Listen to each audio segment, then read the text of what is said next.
ওই দেশ সফল হতে পারে না যে দেশের প্রধান চেয়ারটার মধ্যে তারা নারীকে বসিয়ে দেয়। পৃথিবীর কোন দেশে, ইউরোপ আমেরিকাতে যারা উইমেন এম্পাওয়ারমেন্ট, নারী ক্ষমতায়নের কথা বলে, উইমেন রাইটস এর কথা বলে, নারী অধিকারের কথা বলে, উইমেন ফ্রিডম, নারী স্বাধীনতার কথা বলে, এরকম কোন দেশের সেনা প্রধান, চিফ অফ দ্য মিলিটারি আপনি নারী দেখাতে পারবেন? কথা কন।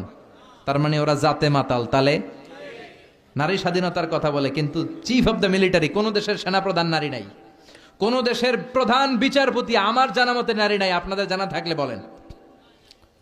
বিসিএস এর জন্য যারা প্রিপারেশন নিচ্ছ, তোমরা বিসিএস ক্যাডার হবা, অনেক সাধারণ জ্ঞান পড়তে হয়। বলো তোমার পুরো সাধারণ জ্ঞানের যত ঝুলি আছে ওখান থেকে পৃথিবীর কোন দেশের প্রধান বিচারপতি নারী আছে?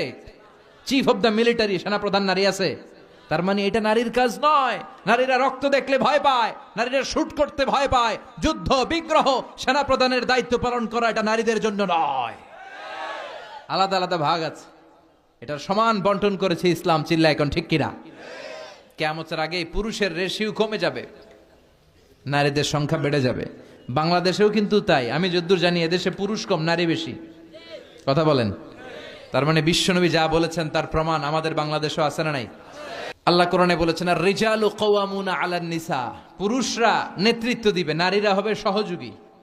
নারীদেরও অনেক কাজ। নারীদেরকে আল্লাহ তাআলা এক একটা ফ্যামিলির এমডি বানিয়ে দিয়েছে, managing director of A family.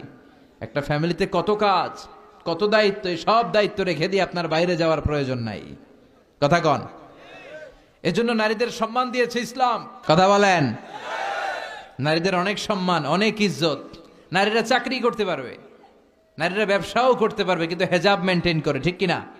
বিশ্বনবীর প্রথম স্ত্রী, গোটা নারীদের মডেল সাইয়েদাতুনা খাদিজা, পেশায় ছিলেন বিজনেসম্যান। কি ছিলেন? ওনার বিজনেসের যত প্রফিট, সব টাকাগুলো দাওয়াতি কাজের জন্য বিশ্বনবীর পায়ের সামনে এসে এনে তিনি ঢেলে দিয়েছেন। এই টাকা দিয়ে বিশ্বনবী দাওয়াতি কাজ করতেন, মুসলিমদেরকে সাহায্য করতেন, কালেমার বাণী প্রচারে এই টাকা তিনি ব্যবহার করতেন। চিল্লা এখন ঠিক কিনা?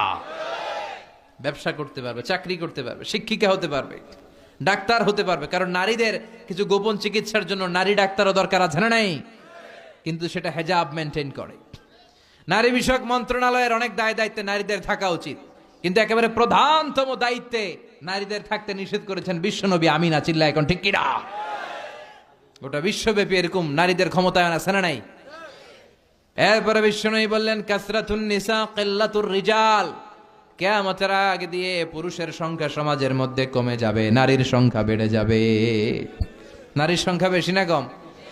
নারীর ক্ষমতাও বেশি না কম? এই দেশের প্রধানমন্ত্রীর নাম কি? মাননীয় প্রধানমন্ত্রী শেখ হাসিনা। পুরুষ না নারী? ওনার আগে যিনি ছিলেন, অনেকদিন ধরে ওনাদের কোলে আমরা আছি। কথা কন। লা ইউফলিহা কওমুন ওয়াল্লাহু আমরাহুম ইমরাআ, ওই দেশ সফল হতে পারে না যেই দেশের প্রধান চেয়ারটার মধ্যে তারা নারীকে বসিয়ে দেয়।